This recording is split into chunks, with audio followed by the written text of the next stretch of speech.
Okay, so thank you for coming for this first talk of the year with Daryl Cooper from the University of California, who will tell us about symmetry, old and new. Thank you very much. It's a pleasure and honor to be here. I love Sydney, and SMRI is a jolly good idea. And so it's great to be here. What I'm talking about today is joint work with Priya Patel and my graduate student, Leslie Mavrakis. Okay, what you were just watching was something called the Lorenz attractor. It's a famous set of ordinary differential equations. You see a trajectory in three space spiraling in towards something called the branch surface. In some sense, that is how I think of myself. And maybe I'll explain that comment in this talk. So this is a talk about symmetry, and in a different sense to what you're probably used to. So symmetry means many things in different parts of mathematics. And I'm going to be talking about a combinatorial version of symmetry. I'm talking about collections of objects that can be assembled using some finite set of local rules. And so you should imagine, what you can build with Lego building blocks. You've got these pieces, you can put them together in various ways. What can you do with them? And so one question is, if you're given the rules, what can you build and what can you construct with those rules?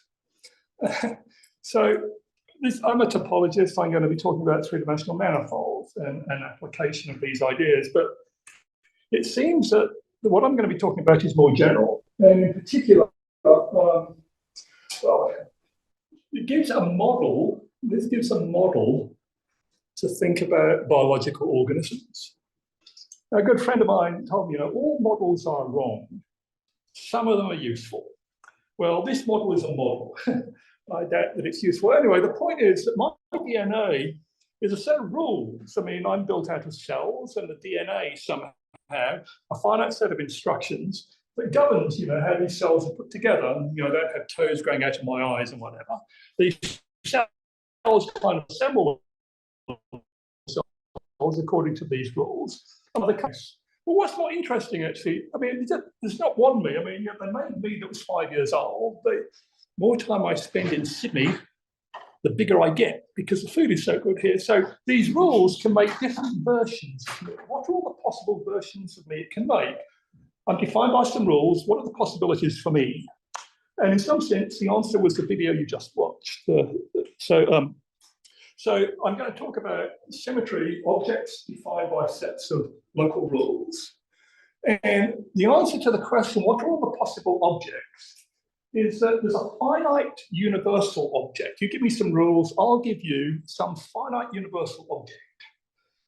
That's a branch manifold, like what we just watched, and it describes all the possibilities. So in some sense, there's some branch manifold that describes me. This better not be recorded. Okay, so here's an example. So four-valent graph, a graph where you've got four edges at every vertex. Although it's not quite right. I mean, you can have edges that start and end at the same vertex, but never mind. So here's a four-valent graph. And every four-valent, it's a theorem that a graph is four-valent if and only if it's a covering space of the figure 8. Now, every topologist will tell you, well, here's your this is a simply connected four-valent graph, a four-valent tree. Every four-valent graph is covered by this tree. That's easy. It's not so easy that every four-valent graph is a covering space of this one. In some sense, this is a universal object for four-valent graphs. And once you know that, you can say the following. Every four-valent graph, you can color the edges red and blue so that every vertex, you've got 2 red edges and 2 blue edges. Why can you do that? Well, you can do that to the universal object, and then that does the same thing. So there's an example of a family of objects, four-valent graphs, and a universal object. And there's a relationship that, so four-valent graphs are what are called covering spaces of this. And this is going to be a general theme. I'm going to be talking about a family of objects defined by saying they have a certain kind of triangulation. And it will turn out that those coincide with the objects that can be immersed in something called a branch manifold. I need to tell you what that is. It turns out that they're also the objects that can be defined by something called a graphical language. I'll have to tell you what that is. And they're the same things that can be recognized by a computer. Now, what I mean by computer is a computer. It's a Turing machine with a finite amount of memory, not to be confused with a Turing machine, which is a computer with an infinite amount of memory. Technically, it's a finite state automata. So there are different ways to think about these classes of object. So symmetry. So let's start out with some examples of symmetry. So perhaps the most symmetrical object there is the sphere. Here's a sphere. And closely related to the sphere, we have the platonic solids. So there is 5 platonic solids, dodecahedron, icosahedron, cube, and so on. And if you take one of these platonic solids and center it in the middle of a sphere, regularly projected outwards, the faces of the solid become regions of a sphere. They become, well, for example, if you take a dodecahedron and regularly project it outwards, you get spherical dodecahedron. So you get spherical pentagons. The faces are spherical pentagons. The edges of spherical pentagons of arcs are great circles.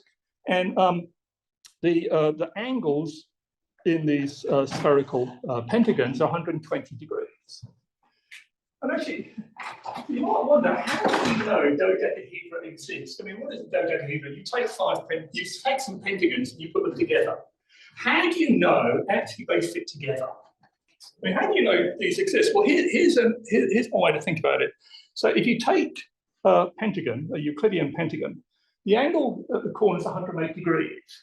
Now, if you take a pentagon, a very small pentagon on a sphere, very small, it's very nearly Euclidean. You look at it under a microscope, it's very nearly Euclidean. The angles on a very small pentagon are 108 degrees. Now, as you grow that pentagon on the sphere, you make it bigger. Well, eventually, it will become the whole upper hemisphere. The boundary will be the equator, and the internal angles will be 180 degrees. So by intermediate value theorem, if you grow this pentagon from 108 degrees to 180 degrees, 180 degrees, somewhere around 120. Therefore, the spherical pentagon with 120 degrees exists. And now once you know it exists, you can put 3 of them on the sphere around a point and just continue, and you end up tiling the sphere with 12. So that's a proof that the dodecahedron exists. And it's a very symmetrical object. So I mean, these objects are symmetrical, and they correspond to, well, a tiling of a sphere using, in this example, 12 spherical pentagons. So that's an example of tiling a sphere. Now, wallpaper is another example of a. So here you want to cover a wall with a repeating pattern. And there are 17 ways you can do it. And here they are. They've got different kinds of symmetry. And the most boring kind of symmetry is where you kind of translate sideways, you translate up. You've got a unit square. And you've got a pattern in there with no further symmetry. And so you've got this pattern in a unit square. You tessellate the plane with it. But you can have more interesting ones here. The basic unit is a hexagon, and there's some rotational symmetry. There's actually reflectional symmetry. There are 17 different basic patterns. And what we mean by pattern here is, well, it doesn't matter what the picture is. What you're interested in is how it repeats.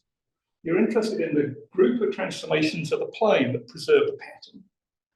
And, well, you can do something silly, right? You can take a picture of a square and you can change the square to a rectangle. You tile the square by rectangles, they're not squares. But the group of symmetries, you've still got translations. So the appropriate notion of equivalence is you're looking at a group of symmetries of the plane, and 2 groups are equivalent if you can affinely conjugate one to the other. And then there are 17 wallpaper patterns.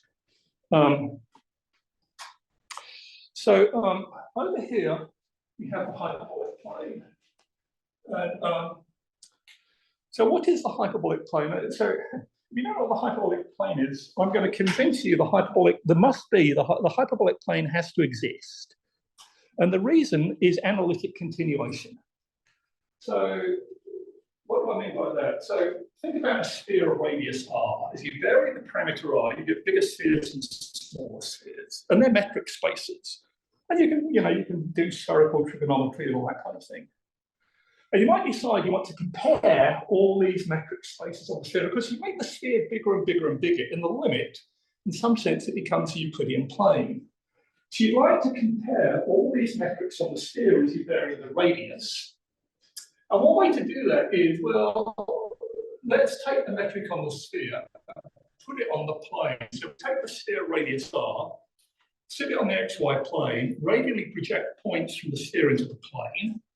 You can define a metric on the plane by saying the distance between 2 points in the plane is the distance between the corresponding points on the sphere. When you've got 2 points on the sphere, the distance between them, if it's a unit sphere, the distance between them is the angle at the center. It's the length of the shortest geodesic on the sphere between them. Anyway, so you get this one parameter family of metric spaces depending on the parameter, the radius of the sphere. And as the radius goes to infinity, you kind of intuitively know it's going to get more and more like Euclidean space.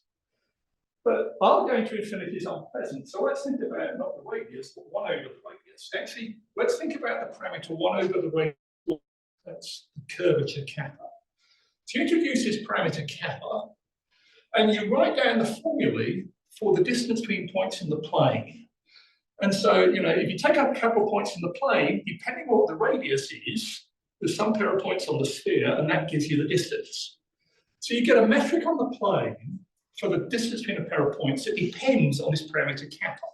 And it's kind of obvious, this is all trigonometry. This formula is going to be analytic in the parameter kappa. And, you know, when kappa is 1, it's a sphere of radius 1, the metric portion on the plane. As kappa goes to 0, you end up with Euclidean metric. So you've got this analytic family of metrics on the plane. And, well, by analytic continuation, this family of metrics is going to continue to exist as kappa goes negative. Now, you can't wait. Well, the radius would have to be imaginary, but never mind. You've got a one-parameter family of analytic metrics on the plane, parameterized by a real parameter kappa. When kappa is positive, it's a sphere. When kappa is 0, it's a plane. It has to exist when kappa is negative. And this analytic function is given by a power series, and it converges inside some disk. So you've got a metric on the interior of a disk. And then you think, well, that's interesting. This round spheres are symmetrical. There are all these isometries. You can take any point by distance preserving map. So this family of metrics on the plane, every point's got a neighborhood that's isometric to a neighborhood of another point. It's very symmetrical. And those isometries are analytic functions of kappa. And therefore, by analytic continuation, this metric you've invented on the interior of a disk is going to be very symmetrical. There's going to be an analytic family of isometries preserving it. And so you've just proved that to be this thing. It's symmetrical, it's family of isometries. And even more, I mean, if you're good at spherical trigonometry, you write down all these formulas for spherical triangles. Well, they're all analytic, and so you get the formulae for hyperbolic triangles. So it just has to exist once you know spheres exist by analytic continuation. Now, if you take the pentagon and you put it on a small pentagon on the sphere and make it bigger, you eventually get 120 degrees. You put a small pentagon in the hyperbolic plane, as you make it bigger, the angles are going to get smaller rather than bigger. And as you make it bigger and bigger and bigger, as you go to infinity, the angles go to 0. So somewhere in between, you're going to hit 90 degrees. Therefore, you can tile a hyperbolic plane with right-angled pentagons. So those are some examples of, well, this is hyperbolic wallpaper, this is spherical wallpaper, there's Euclidean wallpaper. In each case, we've got a metric space X. It might be the Euclidean plane, it might be the sphere, it might be the hyperbolic plane. And we've got a group of transformations gamma that preserves a tiling, a symmetrical tiling. And one way to study everything is you take the space X and you identify 2 points. If a symmetry takes 1 point to the other point, and you get a compact object called an orbifold, a geometric object that encodes the symmetry you have. Shout out, you have a question. So we can do the same thing in one dimension higher, of course. Here we've got the 3-sphere, Euclidean 3-dimensional space and hyperbolic space. And let's take the dodecahedron. So the dodecahedron's got all these pentagon faces, and the angle between 2 pentagon faces, the dihedral angle is 117 degrees, roughly, which is smaller than 120. And so if you now take the three-sphere, and in the three-sphere you put a very small dodecahedron. So the three-sphere set a points unit distance from the origin in 4 dimensions. A very small dodecahedron in that, three-dimensional dodecahedron in the three-dimensional sphere, it will have dihedral angles of 117 degrees. And as you make it bigger, the angles are going to increase until you hit 120 degrees. And so once you hit 120 degrees, you can put 3 of these spherical dodecahedra around an edge, and you can tile the three-sphere. And so you get the three-sphere tiled with spherical dodecahedra, in fact, 120 of them. And so that's what this is. So you've got this tiling of a three-sphere, you've got these dodecahedra, you can take the vertices of these dodecahedra. Question? So you've given me an argument to say fit 3 around. Yeah. How do you know that it matches up with the outside? Well, you just carry on. You put 3 around this and 3 around that and 3 around that. You've got to think a little bit of the vertex, and they all fit together. How do you know it all fits together around the whole? You don't have to check that. This is a colloquium. I don't have to prove stuff. Anyway, so if you take these vertices, you've got the points here, 4 dimensions, take their convex hull, and you get this convex 4-dimensional solid called, well, that's the 120 cell. But actually, anyway, there's a bunch, so this is, if you like, 3-dimensional wallpaper. We've got a group of symmetries, a finite group of symmetries in 3-sphere, and this is maybe the most famous one. Crystallographers think about crystals, that's a repeating pattern of atoms in space, and there's 230 of those, with one way of counting. Oh, and here we have hyperbolic 3 space, which has to exist because the 3-sphere exists. And here we've got a dodecahedron in 3 space, it's right angled. A right angled dodecahedron has to exist. You take a small one, the angle's 170 degrees. If you make it bigger, the angles go down, so you've got to hit 90 degrees. So you hit 90 degrees, and then you can tessellate hyperbolic space with right angled dodecahedra. Now, okay, so we've got a spherical dodecahedron. Here we've got a hyperbolic dodecahedron. If you take a dodecahedron, it's got 12 sides. If you maybe a topologist, you would make sure identifying one side of every side of a dodecahedron, there's 12 of them, there's an opposite side. The opposite side is rotated by 1/10. If you take the dodecahedron and you identify each side with the opposite by 1/10,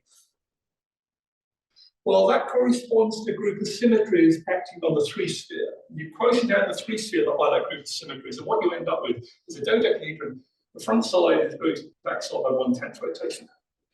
That's something called which is a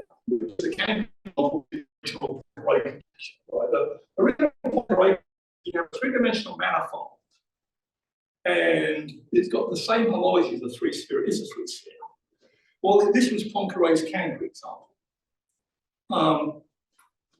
The universal cover of that manifold is the 3-sphere. That's a quotient of 3-sphere by a group with 120 elements in it.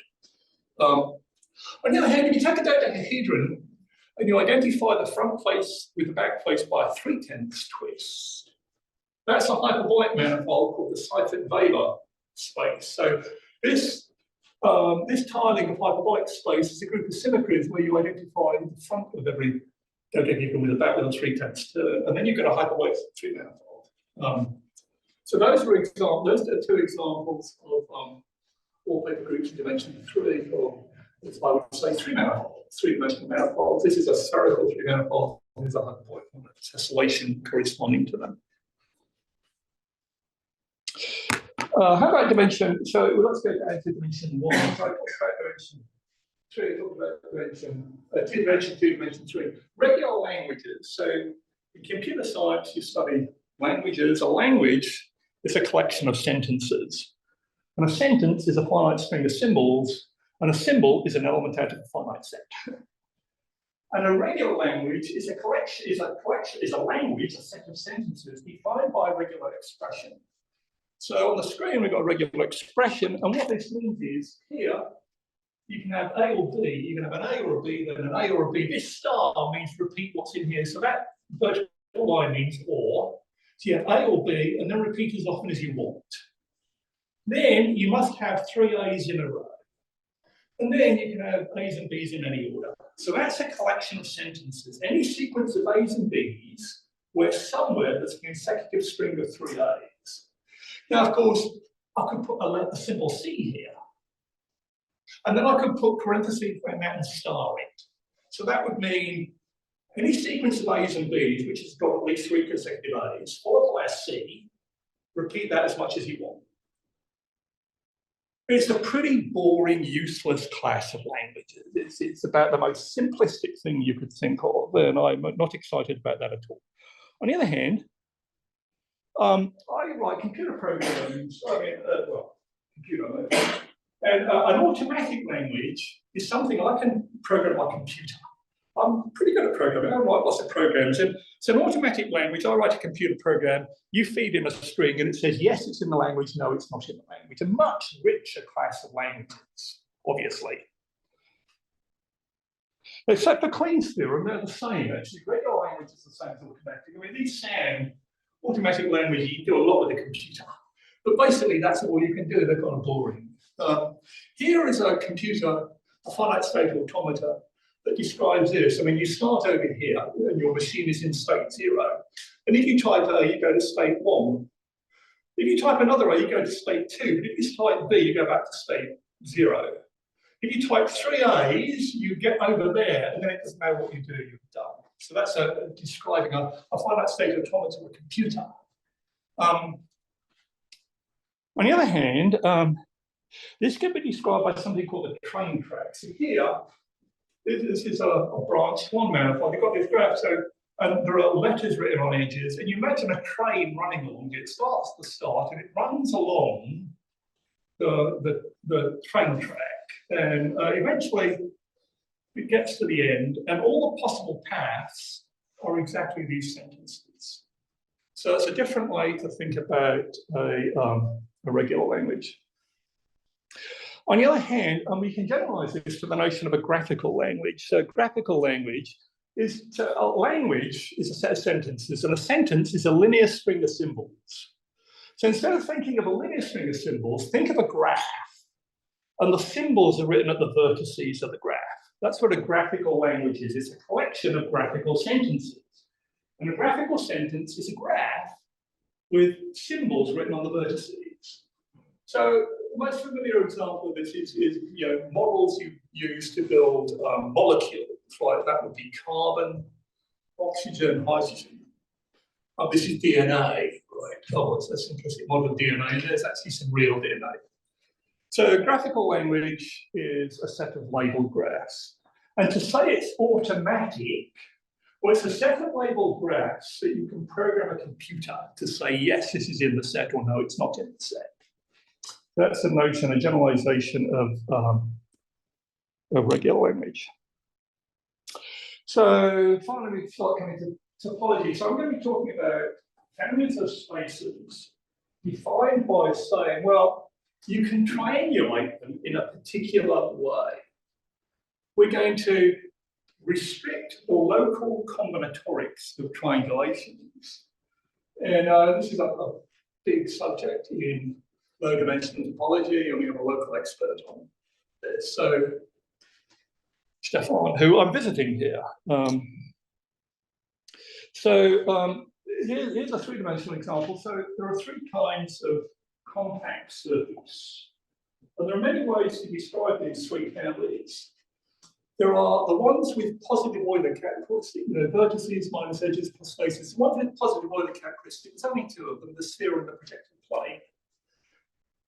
They're the same. If you think about a surface that you can put a metric of constant positive curvature on, it's a sphere of projected plane.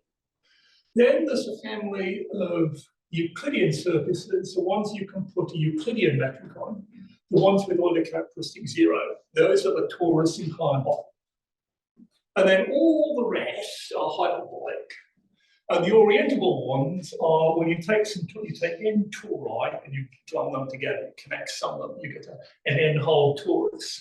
And there's a non-orientable version where you've gone together projected planes, at least 3 projected planes. So this is the classification of compact surfaces. You can say they're classified on the sign of the Euler characteristic. They're classified by saying the curvature is positive, zero, or negative. There's a combinatorial way. So these ones are exactly the ones that you can triangulate. So there are 5 triangles around every vertex. These are exactly the ones you can triangulate. So there are 6 triangles around every vertex. And these are the ones you can triangulate. So exactly 7 triangles around every vertex. And so here, I know the proof, by the way. I mean, so, you know, there's an equilateral triangle with angles pi over 5. That should be a 2 pi over 5. No, there's equilateral triangles with angle 2 pi over 5. That's why you can do this. But there's another way to describe these 3 families. I've described these 3 families of surfaces many ways, one given triangulations. But there's another way you can say. So you could think, does your surface immerse in a certain connect sum of RP2s? Maybe you're going to, can you immerse in one copy of RP2? If you can, you're the spheral projective plane. The connect sum of 2 copies of RP2, what's that? Take RP2, the real projective plane, take out a disk, what you're left with is a Mobius band. Glue 2 Mobius bands together, you get a Klein bottle. So when kappa is 0, this is a Klein bottle. The surfaces that immerse in a Klein bottle, immersion, by the way, is a local homeomorphism, a diffeomorphism, local diffeomorphism, differentiable with differential inverse. The surfaces that immerse in a Klein bottle are the torus Klein bottle. All the other surfaces, all the hyperbolic ones, are those that immerse in the connect sum of 3 copies of the projective plane. So there's a combinatorial description depending on triangles. There's another condition. In some sense, here are 3 objects. One object when kappa is 1, one object when kappa is 0, and one object when kappa is -1. There are 3 which I think of as universal objects. RP2 is a universal spherical manifold. The Klein bottle is a universal Euclidean manifold, and the connect sum of 3 copies of RP2 is universal hyperbolic manifold, in the sense that all the others immerse in exactly one of them. So, time for definition. So the idea is we're going to study a family of spaces which are triangulated in a particular way.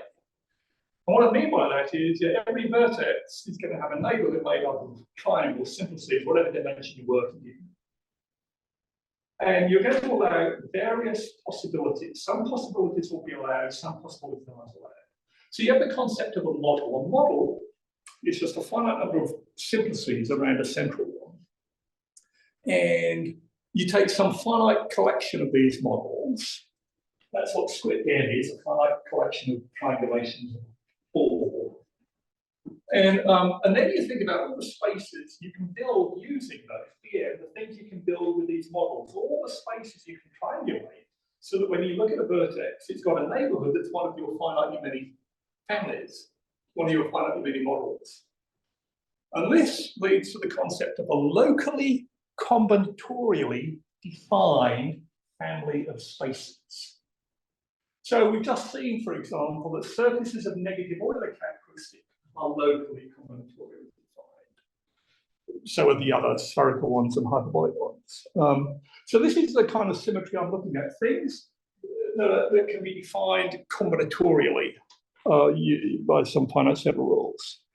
So we've seen one example. If you take a single model consisting of n triangles around a vertex, when n is 5, you get the spherical manifolds. When n is 6, you get the Euclidean manifolds. When n is 7, you get the hyperbolic manifolds. So that's one example. An example of different flavors. So last year, big news was an aperiodic tiling of a plane was discovered using a single tile. So here's a tile. We can come with a plane using copies of this tile. And you might think that's wallpaper, but this is completely unsymmetrical. There are no symmetries that map this tiling to itself. It's an aperiodic tiling of a plane. And what's interesting about this was discovered by not a mathematician, but by a retired printer. And then it was proved that it was aperiodic. So he discovered, I mean, people have been looking for this for a long time. This printer found it just fabulous. And then these mathematicians and computer scientists proved actually that the tilings are periodic. Well, so there's a finite set of models that describe this. Now, there are uncountably many tilings of the plane using this.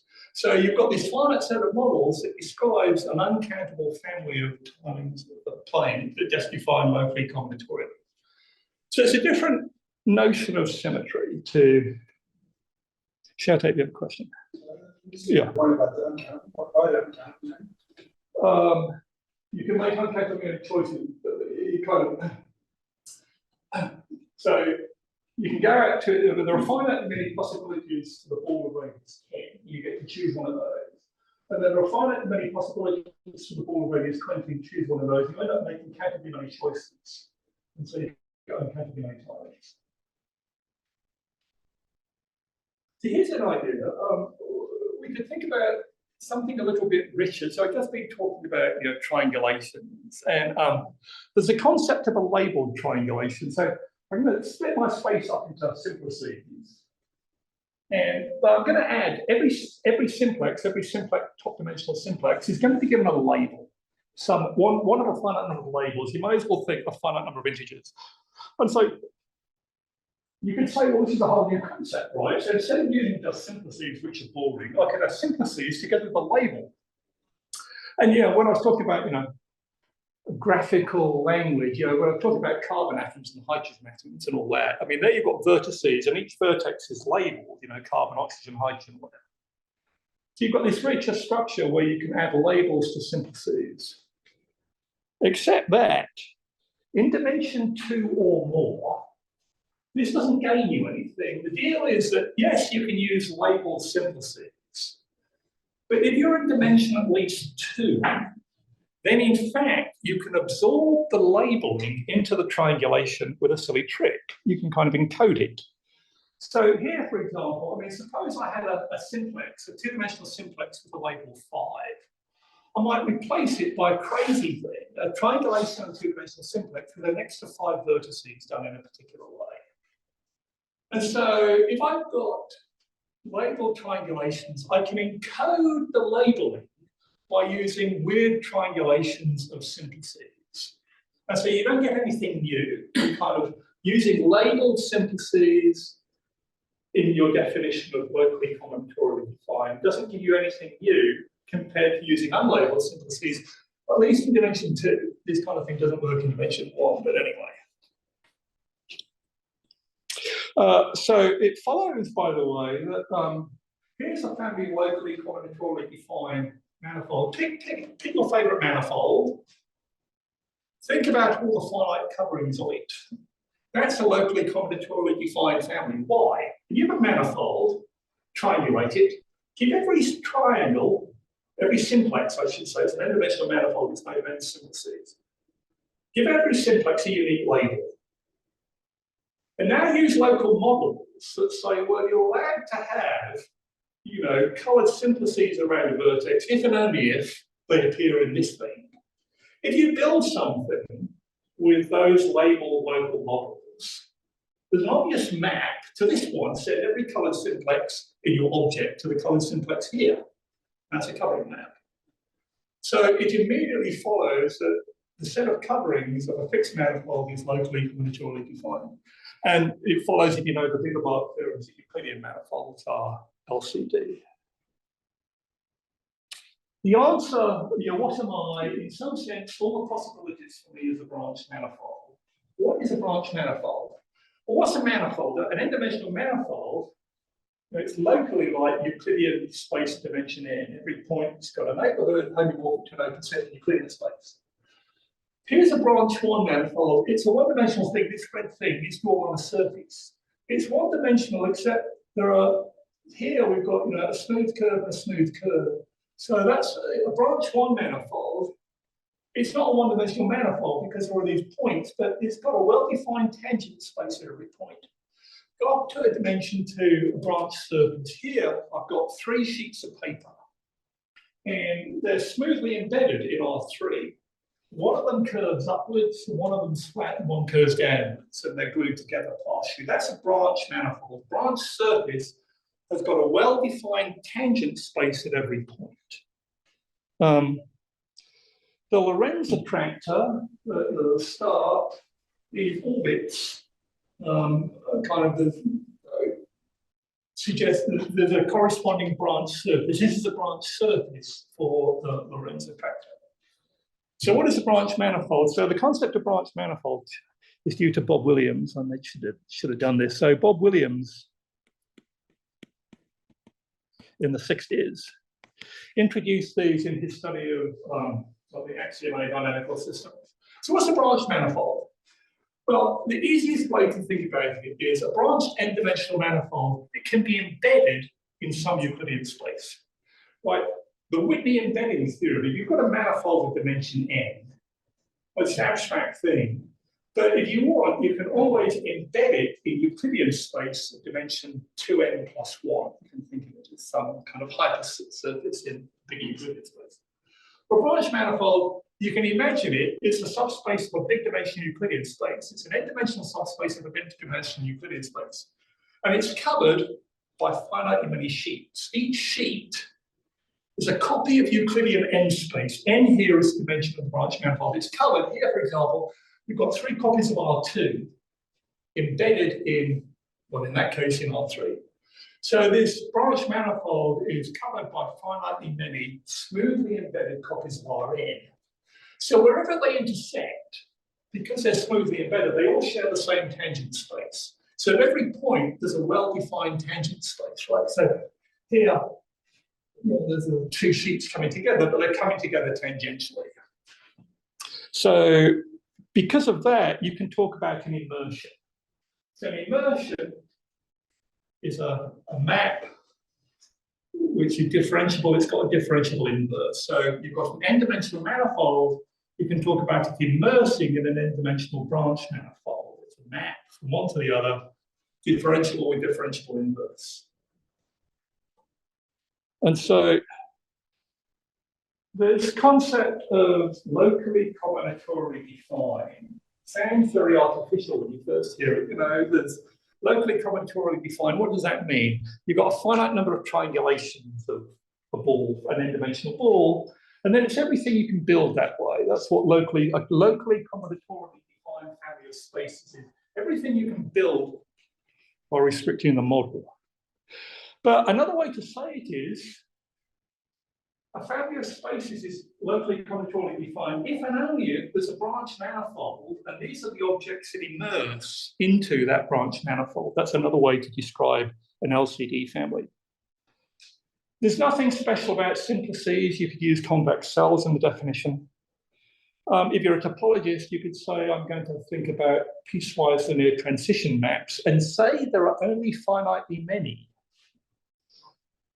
You could say, you know, you've got a computer. What if you program your computer to take as input a description of a space and answer yes or no?